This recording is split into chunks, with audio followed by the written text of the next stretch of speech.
শুভ সকাল বন্ধুরা, কেমন আছো তোমরা? আশা করছি সকালে ভীষণ ভালো আছো, সুস্থ আছো। আর আজ হচ্ছে বৃহস্পতিবার। আর আমার সকালে আজকে 7টার সময় উঠেছিলাম, উঠে শরীর ভালো লাগছে না বলে আবার ঘুমিয়েছি। তারপরে উঠতে উঠতে মোটামুটি 1-1.5 ঘন্টা দেরি হয়ে গেছে।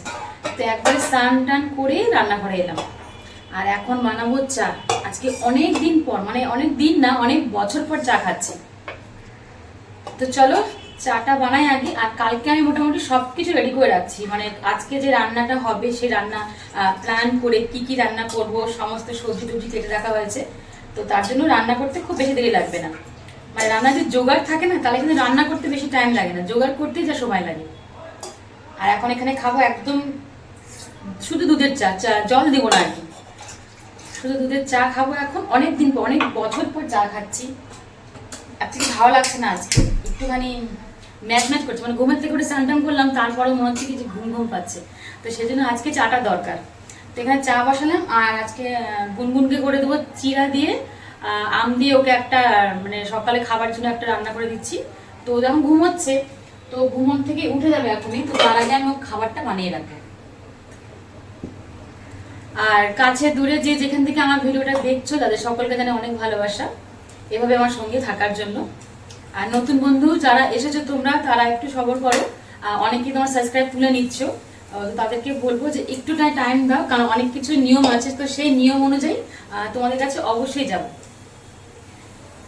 তো চলো এখন তাহলে চাটা বানাই, তারপরে দেখছি কি করা যায়। আর এখানে কালকে রাতেই আমি সব বাসন মেজে রাখছিলাম, মানে আর রাতে যদি সব কিছু কাজ করে রাখা যায়, তাই সকালে অনেকটা হালকা থাকে। এখানে সব বাসন আমি উল্টে রেখেছি, যা যা ধোয়া হয়েছে। তো এই চা হতে হতে আমি এগুলোকে সব গুছিয়ে রাখবো। তারপরে যে সবজিগুলো কেটে রাখছি সেগুলো বার করবো একটা একটা করে, মানে করতে থাকবো। মোটামুটি সময় চেষ্টা করছি 1 ঘন্টার মধ্যে রান্নাগুলো করে নিবার। তো দেখা যাক কতদূর করতে পারি। আগে চাটা করি, আমাদেরটা আর গুনগুনেরটা একসাথে রান্না করবো। আদা জিরা বাটা দিয়ে করবো, ব্যাস তাহলেই হয়ে যাবে। খাই লঙ্কা দিব না, আর মিষ্টি দিব না বেশি, কারণ ওর রান্নাতে তো মিষ্টি আমরা দিই না। তো এখন মাছটাকে আগে বরফ হয়ে আছে, সেটাকে এখন বরফ থেকে ছাড়াতে হবে। তার জন্য চলো দেখি আগে মাছটার কি কন্ডিশন। এই যে একদম বরফ হয়ে আছে। আর এই মাছটা যদি তখন মানে ভাজি না, তাহলে তেল ছিটবে বেশি, আর ভালো হবে না। সেই জন্য এটা এখন থাক বাইরে, এটা একটু বরফটা ছাড়ুক। এই যে বরফ হয়ে গেছে এখন, এটা একটু বরফটা ছাড়ুক, ততক্ষণে আমি চাটাও হয়ে যাবে, চাটা খাওয়া হয়ে যাবে আমার। তো এখানে আমার চা কমপ্লিট। আর এটা হচ্ছে টামলার, এটা না আমি একবার রক্ত দিয়েছিলাম, মানে ব্লাড ডোনেট করেছিলাম, তখন আমি এটা পেয়েছিলাম। তো এর মধ্যে জিনিসটা না, চা হোক বা গরম জল হোক, অনেকক্ষণ গরম থাকে। তো সেই জন্য অনেকটা চা দেখে আমি এর মধ্যে রাখছি। আর ফুল হবে না দেখে এখানে 1 কাপ চা ছেঁকে নিয়েছি, কারণ এটাতে যদি পুরোটা দিই তাহলে আটকাবে না। আর এখানে গুনগুনের খাওয়াও রেডি, এটা এখন শুধু পেস্ট করব। তো ও তো এখন ঘুমোচ্ছে, তো তার জন্য এখন পেস্ট করব না, এটা খাবার আগে পেস্ট করা হবে। দিদি করছে পুজো। আজকে তো বৃহস্পতিবারে পুজো করতে অনেক সময় লাগে, ও অনেক ভোরে উঠছে কিন্তু। তারপরে বাজার গেল, ফুল আনলো, আর কলা নিয়ে আসলো। যেহেতু বৃহস্পতিবার করে আমরা নৈবেদ্য দিই, মোটামুটি তোমরা সবাই জানো। তো সেই জন্য আজকে তো দেরি আছে, ওর অনেকক্ষণ লাগবে পুজো করতে। ততক্ষণে আমরা এটা চাটা খেয়ে নিই। আর গুনগুন ঘুমাচ্ছে, ও যদি উঠে যায় একবার, তখন আর চা খেতে দিবে না। তো চলো চা খেয়ে তারপর তোমার সাথে কথা বলছি আবার। তোমাদেরকে একটু পুজোটা দেখাই। এখনও তো পুজো শুরু হয়নি, শুধু খালি জোগাড় করছে। আর বৃহস্পতিবারের পুজোতে না অনেক সময় লাগে, অনেক, অন্য দিনের তুলনায়। শুধু দুধের চা না, দেখো না সর বসে গেছে একটা, এই দেখো, শুধু দুধের চা তো সর হয়ে গেছে, এই দেখো। না উঠে নাই তো, ঘুমাচ্ছে এখনো। তোমারটা তো সর বসেনি কেন বলো তো? তোমারটা এখনই দিলাম যে, আমারটা অনেক একটু আগে ছেঁকা হয়েছে না, সর বসে গেছে। তো চা খাওয়া আমার হয়ে গেছে। আর দেখো কি অবস্থা, ঘেমে গেছি, মানে ফ্যানের তলায় বসে থাকার পরেও এই অবস্থা, পুরো ঘাম ঝরছে। মনে হচ্ছে যেন ফ্যান ছাড়া বসে আছি, কিন্তু কিন্তু ফ্যানের তলায় বসে বসে চাটা খেলাম, তারপরেও এই অবস্থা। মানে স্নান করেও কোনো লাভ হচ্ছে না, এত গরম। আর চালটা ভেজানো হয়নি, এখন চালটা ভেজাবো, কাকল ভাজা বসাবো, আর মশলা করবো। তো চলো ফটাফট করি, না হলে আমার যেরকম টার্গেট নিয়েছে সেই টার্গেটের মধ্যে আমার কাজ কমপ্লিট হবে না। তো তোমার সাথে পরে আবার কথা হচ্ছে। তো এখানে 1 খোলা কাঁকড়া ভাজা হয়ে গেছে, আর 1 খোলা হলে মোটামুটি হয়ে যাবে।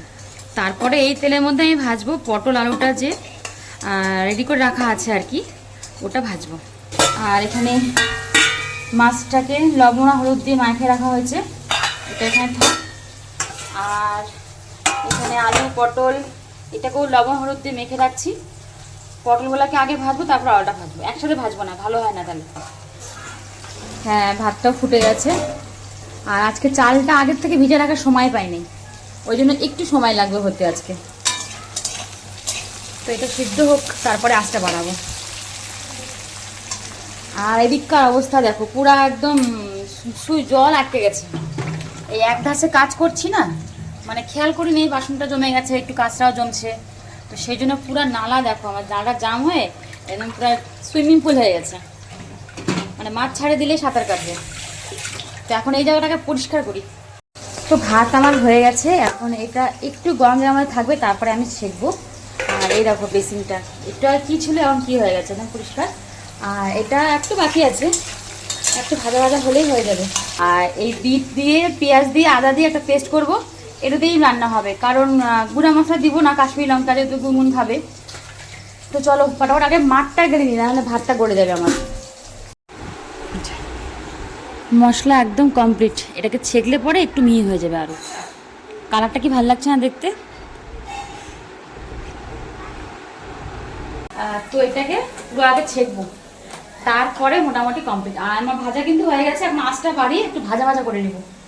তো চলো আমি করি এগুলো আগে। এখন মোটামুটি ঘড়িতে বাজে 11টা বাজে, আমার সব কিছুই কমপ্লিট, এখন শুধু তরকারিটা হবে ব্যাস। আর এই যে মশলা যে আমি কেন ছেঁকে করি তার এই দেখো কারণ, দেখো দেখতে পাচ্ছি আঁশগুলো, এগুলো কিন্তু সব আদা। এই দেখো, যদি না আমি এভাবে চেলে চেলে করতাম, তাহলে এই সমস্ত আঁশগুলো রান্নার মধ্যে থাকতো, এগুলো মুখেও পড়তো। আমার তো ভালোই লাগে না, আমার সত্যি বলতে একদম পছন্দ করি না আমি, সেজন্য একটু খাটনি হলেও মানে আমি সবসময় এভাবে মশলাটা চেলে তারপরেই মশলা দিই। তো এখন এটাকে আমি ফেলে দেবো। আর দেখো বাসন নড়াটি জমে গেছে, মানে বেসিনে যতই বাসন খালি করি না কেন আবার জমে যায়। তো এটা একটু ভেজুক, ততক্ষণ আমি একটুখানি এই জায়গাটা পরিষ্কার করে নিই। এখানে পটল ভাজাটা হয়ে গেছে, এখন এটা তুলে রাখবো। পটল ভাজাটা ভালো করে ভাজতে না ভালো লাগে খেতে, কেন এখনকার সবজিগুলো জানি কেমন স্বাদ টাদ সব উড়ে গেছে। আর পটল যদি ভালো করে না ভাজি তাহলে দেখবে একটু জল জল বেরোবে, মানে রান্নার পরেও মনে হবে কি এক্সট্রা কাঁচা জল রয়েছে পটলের ভেতরে। তো সেই জন্য এটাকে সুন্দর করে ভাজছি, সময় লাগছে অবশ্য, কিন্তু ভালো করে না ভাজলে খেতে স্বাদ হবে না। আর এখন এই একে একে মাছগুলো ভাজবো এই তেলের মধ্যেই, তারপরে মাছ ভাজাটা হলে পেঁয়াজ কেটে রাখছি। এই পেঁয়াজটা কাটা হয়ে গেছে, তো পেঁয়াজটা দিয়ে ফোড়ন টোড়ন দিয়ে তারপর ওই মশলা যে করে রাখছি সেই মশলাটা দেবো। মানে কখন রান্নাঘর থেকে বেরোবো সেটা ভাবছি আমি, এটা হলে পরে বাঁচি। আর থাকা যাচ্ছে না রান্নাঘরে, পুরো দেখতে পাচ্ছ হয়তো পুরো ঘাম বেরোচ্ছে এখন। মানে এখন মনে হচ্ছে যে একটু স্নান করি, যতক্ষণ বাথরুমে থাকি স্নান করি ততক্ষণ শান্তি, যেই বেরোলাম আবার গরম, মানে গরমটা বাইরে অপেক্ষা করে, যেই বেরোবে এই ধরবো। আর দিদিরও পূজা হয়ে গেছে, এখন প্রসাদ খাইনি কেউই, আমরা চাই খেয়েছি। এটা রান্না করে তারপর একটু প্রসাদ খাবো। আর খাবো একটু জল, খুব জল তেষ্টা পেয়েছে, কিন্তু এই গরমের মধ্যে না জলটা খাওয়া দরকার। কিন্তু জানো বলে নাকি মানুষ যে দাঁড়িয়ে দাঁড়িয়ে জল খেতে হয় না, তাহলে নাকি হার্টের সমস্যা হয়। বাবা তেল ছিটে আসলো, এই গরম তা আমাদের তেল ছিটে আসলো।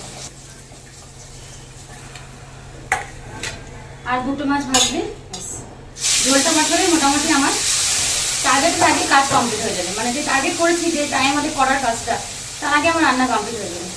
এটা কেন হলো বলো তো, যেহেতু কালকে আমি সব কিছু জোগাড় করে রেখেছিলাম, তার জন্যই কিন্তু আজকে আমার দেরি করে উঠেও আমার মোটামুটি সব সময়ের মধ্যে হয়ে গেছে। আর না হলে সকালে উঠে যদি আমি কাটাকুটি করতাম তাহলে ওখানে আরো আধা ঘন্টা লেগে যেত। তার মধ্যে চাও খেলাম, সেখানে টাইম দিলাম, নাহলে আরো আগে হয়ে যেত কাজ আমার। তো এটা মাছটা ভাজা হোক। তো মাছ ভাজা হয়ে গেছে, এখন সেই তেলের মধ্যে আমি দিব একটু জিরা ফোড়ন আর তেজপাতা।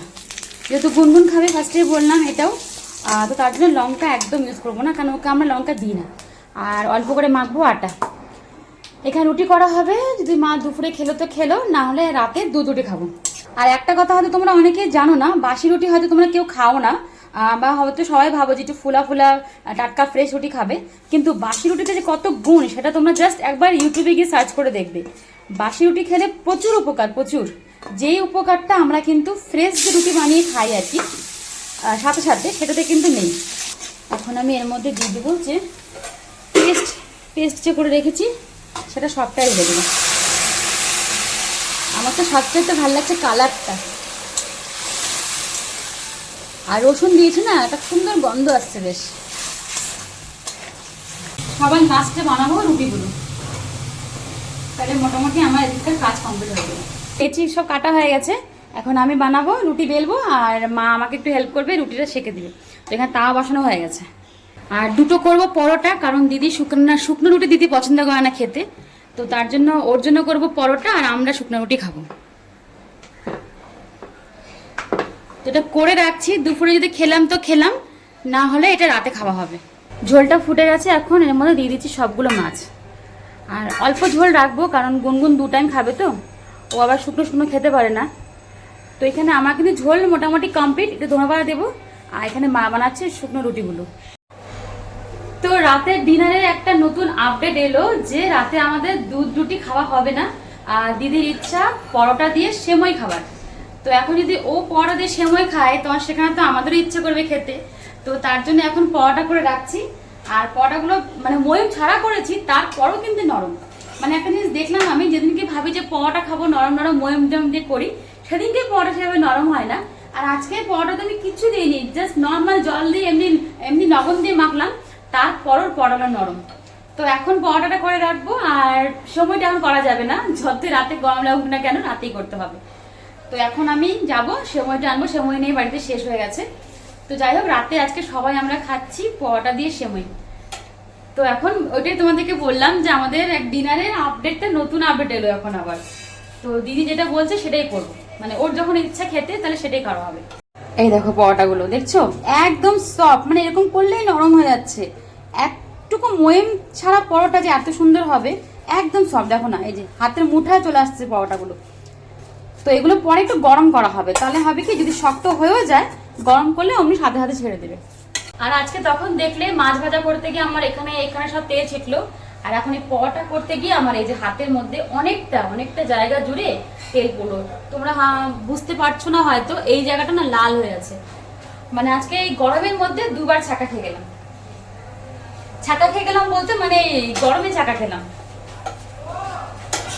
তাহলে মোটামুটি এদিককার হয়ে গেল আমার। এটা হলে পরে আর রান্নাঘরটা আমি আগেই বসে করে রাখছি, এখন খালি আরেকবার মুছবো রান্নাঘরটা পুরো। আর এই ঝোলটা ঢালবো, তারপরে একদম এখন ঠান্ডা হাওয়ায় বসবো। আমি প্রচন্ড গরম লাগছে, একটুখানি বসে রেস্ট করবো, তারপরে দুপুরে খাওয়া দাওয়া।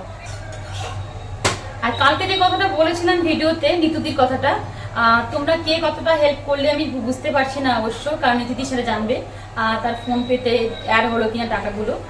যাই হোক, যদি না করে থাকো এখনো পর্যন্ত, তো প্লিজ একটু আগিয়ে আসো। যার যেমন সামর্থ্য সে সেইভাবেই দিদি ভাইয়ের পাশে একটু দাঁড়াও। তো আমার রান্নাঘর একদম দেখো পরিষ্কার করে দিয়েছি, সব কিছু মুছে টুছে কমপ্লিট। আর এখন ফাইনালি তোমাদেরকে দেখাবো কি কি রান্নাটা হলো। জেনে তো গেছো কি রান্না করেছি, তা একটু দেখিয়ে দিই একবার। তো মেনুগুলো তোমরা একবার দেখে নাও। আর আজকে আমাদের ভিডিওটা আমি এখানেই রাখছি, কেমন লাগলো অবশ্যই জানিও।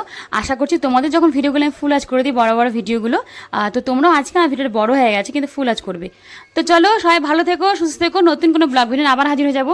আর একটা কথা, বৃহস্পতিবারের পার্টটা কিন্তু আরও রয়েছে, মানে সকাল থেকে রাত পর্যন্ত কিন্তু যা যা করলাম সেটা সবটাই দেখাবো, কিন্তু আজকে পার্টে হচ্ছে না, সেটা দেখাবো তোমার সাথে কালকে। Bye bye.